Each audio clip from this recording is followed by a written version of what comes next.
Hello guys, welcome to my channel BSc radiology. और आज की इस वीडियो में मैं बीएससी रेडियोलॉजी कोर्स से रिलेटेड सारी डिटेल्स शेयर करने वाली हूँ जो यूसीएमएस में ये कोर्स होता है, ताकि इससे रिलेटेड आपके सारे डाउट्स क्लियर हो जाएं। तो सबसे पहले हम बात करते हैं इसकी ड्यूरेशन की। तो इसकी ड्यूरेशन 3 ईयर्स की है। ये एक एकेडमिक कोर्स है, मतलब आपको इसकी डिग्री मिलती है। इसके बाद बात करते हैं, ये एनुअल होता है, मतलब इसमें सेमेस्टर वाइज कुछ नहीं है। आपके साल में एक बार एग्जाम्स होंगे लास्ट में जो होते हैं, जैसे स्कूल्स में हुआ करते थे वैसे ये 3 ईयर्स का है। इसके बाद बात करते हैं इनटेक की। तो इसके अंदर टोटल 35 सीट्स हैं, जिसमें कि यूसीएमएस की 30, UCMS and GTB hospital plus JIPMER की 5। जिपमर में यानी कि पंत आपका आ जाता है। इसके बाद बात करते हैं इसके एडमिशन प्रोसीजर की। तो इसका एडमिशन जो होता है वो एंट्रेंस टेस्ट के थ्रू होता है, जिसकी डिटेल मैं आपको आगे शेयर करूंगी। Commencement of session 1 August of every year, यानी हर साल 1 अगस्त को शुरू होता है इसका कोर्स। और क्लोजिंग जो एडमिशन होती है 30 नवंबर की। इसका मतलब ये है कि नीट की भी काउंसलिंग उस वक्त चल रही होती है, तो कोई बच्चा इस कोर्स को छोड़ना चाहता है और कोई और सा कोर्स में एनरोल होना चाहता है, तो जब तक इसका टाइम रहता है। अब कुछ इम्पॉर्टेंट डेट्स हैं। सबसे पहले तो ओपनिंग जो हुई थी इसके एप्लीकेशन फॉर्म आने की, वो 20 अप्रैल थी, जो मैंने आपको ऑलरेडी इन्फॉर्म कर दिया था। लास्ट डेट जो है इसके सबमिशन की वो है 6 मई अप टू 4 PM। तो आपको अब तक रजिस्ट्रेशन करवा लेना चाहिए जो भी इसमें इंटरेस्टेड है। डाउनलोड करना है एडमिट कार्ड 20 मई को। और एक और इन्फॉर्मेशन कि अगर आपका एडमिट कार्ड नहीं निकल पाता है तो आप 22 मई तक कॉलेज में जाके वहाँ पे आप पता कर सकते हैं विद योर आईडी प्रूफ। मतलब आपको अपना आईडी प्रूफ लेके जाना है, जो भी है उसके ज़रिए आप वहाँ पे निकलवा सकते हैं। इसके बाद है डेट ऑफ एंट्रेंस एग्जामिनेशन, जो कि 28 मई को होगा। और मैं आपको कमेंट में ये भी बता दूंगी कि 22 मई को जिसका भी एडमिट कार्ड नहीं निकल रहा तो उसे कहाँ पे जाना चाहिए।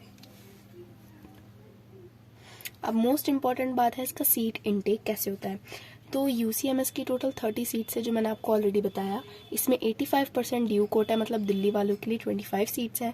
15 है इसमें ऑल इंडिया कोटा, जिसमें 5 सीट्स है।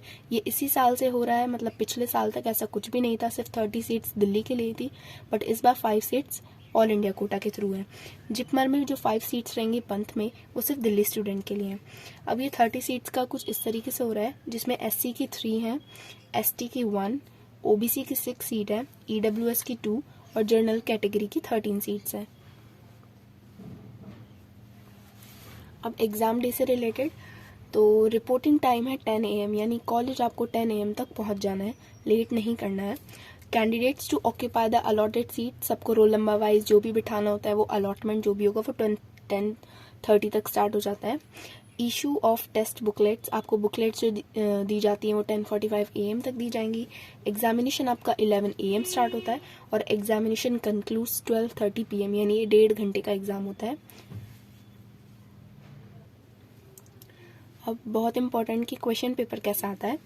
तो ये पेपर होता है, एक पेपर मिलेगा आपको, 90 मिनट्स की ड्यूरेशन होगी, जैसे मैंने आपको बताया 1.5 घंटा।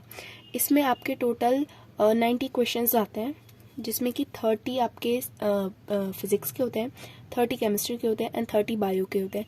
सारे क्वेश्चन आपको कंपलसरी करने हैं, मतलब करने ही चाहिए, क्योंकि इसमें कोई भी नेगेटिव मार्किंग नहीं है। और आपको इसी तरीके से OMR को फिल करना है। अगर आप इस तरीके से OMR फिल करेंगे तो ये आपका रॉन्ग माना जाएगा और आपको इसका कोई मार्क्स नहीं दिया जाएगा।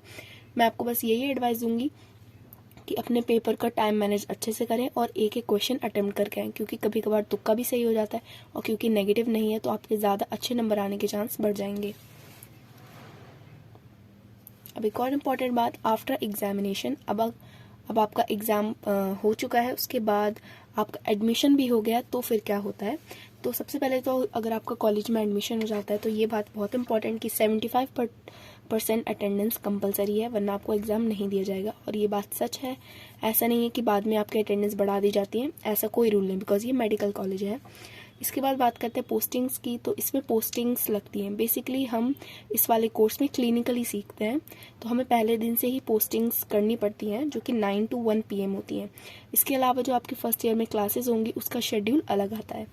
इसके बाद बात करते हैं आपकी इसमें इवनिंग पोस्टिंग भी लगती हैं, जो कि वीकली लगेंगी, जो कि होती है 2 PM से 8 PM। और ये इवनिंग पोस्टिंग और नाइट पोस्टिंग करना भी कंपलसरी है और इसकी भी अटेंडेंस लगती है। इसके बाद बात करते हैं नाइट पोस्टिंग, जो कि सिर्फ बॉयज़ के लिए होगी, फॉर बॉयज़ ओनली। तो ये होती है आपकी रात के 8 बजे से सुबह के 8 बजे तक। और अगर आप इस कोर्स में एनरोल करने के बाद इस कोर्स को छोड़ते हैं, जो भी वो टाइम आपको देंगे उसके अंदर के अलावा तो आपको बॉन्ड देना पड़ेगा जो कि 50,000 का होगा। तो ये बॉन्ड वाला भी है, तो आपको इस बात का ध्यान रखना है। और आपके कोई भी डाउट्स हो तो आप मुझे कमेंट में बताना, ताकि मैं नेक्स्ट वीडियो में उन डाउट्स को क्लियर कर सकूँ। Thank you for watching. Please subscribe my channel.